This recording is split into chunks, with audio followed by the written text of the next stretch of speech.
things that are going to keep on producing our good grounds and grasses, organic soil. That's a legacy that we're building.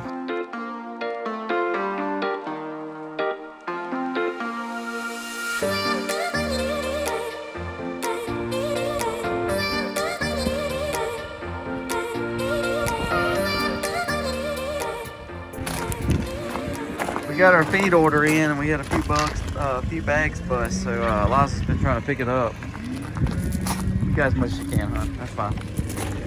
We picked up about 5 tons worth of feed. This is what's left. It fell off a pallet, so now we're gonna put this in here, load them up, and I'll show you all the other feed we have in the barn. Just like we prepare for ourselves to make sure we have enough food and enough feed for ourselves, we want to make sure we have enough for our animals. As you know, corn and wheat, all that's going up tremendously, and so we've got to get this taken care of. We had this order already done, so you need to make sure you're taking care of your animals the same way, because ultimately they're feeding us. All these cows out here, we can't eat them, but they've got to grow to provide us food to make sure they're getting taken care of. Same way with our pigs and every other animal other than our freeloader with the horses.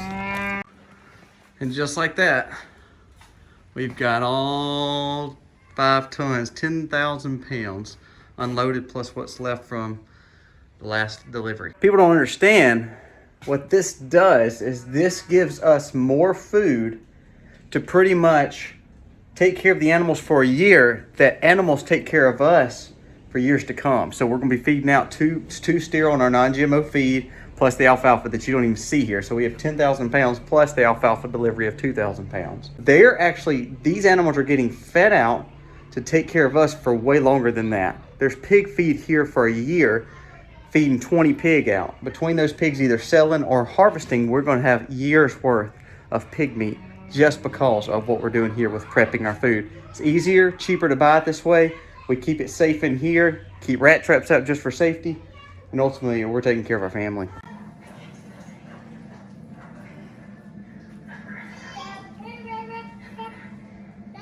So we have literally got a mess in this kitchen. What are we doing?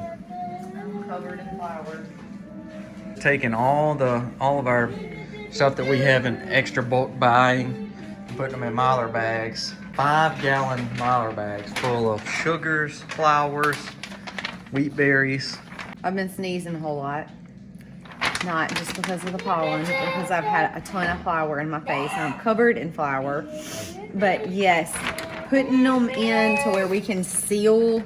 Verse just we doing can actually seal. Now we did have some in buckets where the tops actually sealed. I wanted them in these bags where I could completely seal them off. These are good, and we've done food grade buckets for probably the last 2 years. Mm-hmm. But we found these huge bags, and they do seal. I can seal them with my impulse sealer from Harvest Right. I am in the process. I wanted to get them out of buckets and into these Mylar bags where I could literally completely seal them off. I'm tired of waiting.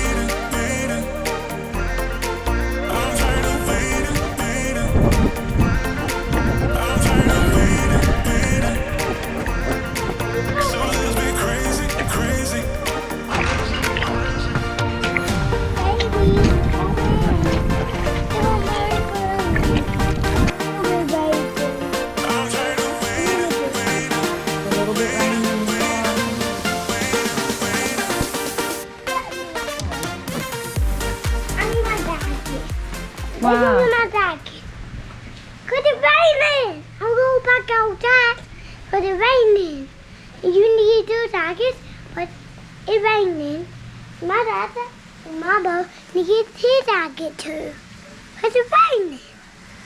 Duh. So they don't do my jacket. Right back. It's getting a little warm out here, isn't it? So me and Harley have planted 3 more apple trees, 2 more fig trees. We're fixing to plant a mulberry, some blackberries, and red face because it's getting kind of sweaty and warm.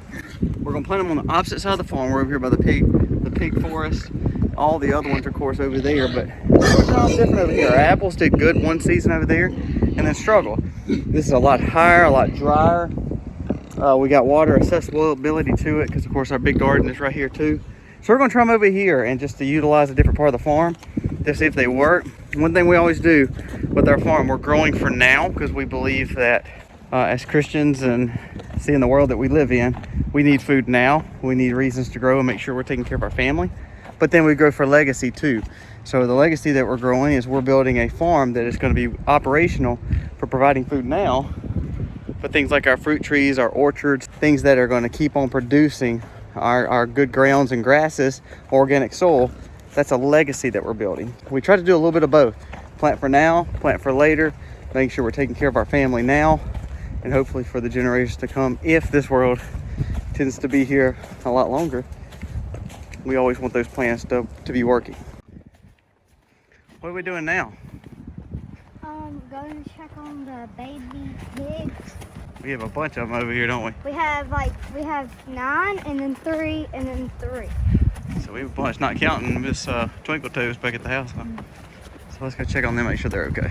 As if we're not busy for the day. As if we're not busy already. What are we doing now? Now I have to move the boy in here. Second boy that we're gonna butcher here to let it rest. I gotta get some more hay in here for deep bedding. We've locked them up. Miss Mac, you gonna help us? What was that attitude? Alright. He's running over you. Y'all just kind of.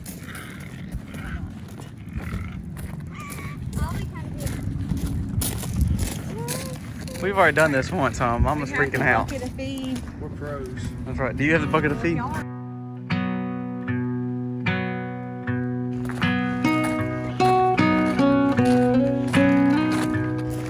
Alright, once it gets in the grape fence, he'll be alright.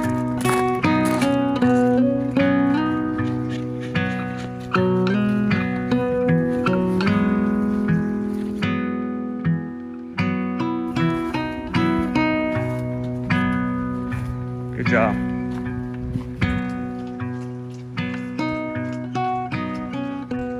Got them in. Got the plants planted. Got one more set of blackberries to plant on the other side of the garden. We're gonna put those right on the edge so we can trellis them. He looks good. We're gonna put a little bit more hay in here for him. We're filling up a little bowl. I know a lot of people raise their pigs in stalls. We just choose not to. I believe that letting them run free, it slows their grow down a little bit, but ultimately it gives them a better diet. It gives them a better, to me, a better muscle tissue, better striation in their pattern, very tender meat that we have, and it marbleizes the meat. It allows that fat to run through there instead of just sitting on top. So I think it does good to run them in forest pastures, and then once we get done with that, we grow him out. Just he's growing out, he's beautiful, he's ready to go to where now we could actually slaughter him right now if we wanted to. However, I like to put him in here to give him a little bit more fat on him, just to grow and kind of hang out a little bit, enjoy the rest of his days in this little stall just for about a week or two, and then he'll be slaughtered. So blessing to the farm to be able to utilize what we have realized. We did just take Peppa's 3 other babies. She just doesn't look like she's feeding them, so that kind of seals her fate. We're gonna go ahead and try to butcher her on the next day that we have, that's kind of not so hot like it is today, and also when we can get her out of the forest, because we got to run her through and get her all the way out. So that's kind of the next step. That's what we're working on next with the pigs. Now it's time to get the garden planted, hopefully get a lot done.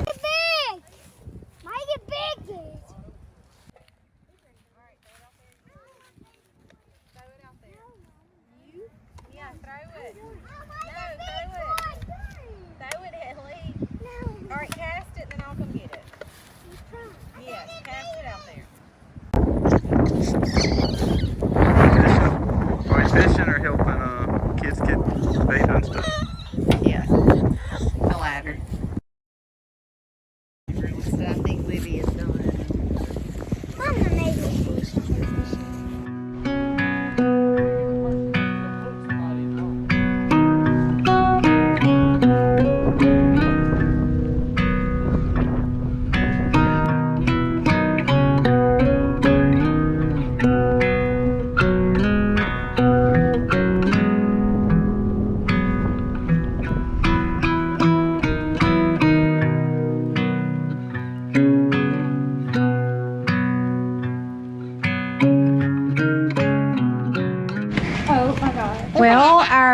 video camera was on time lapse, but what do y'all have?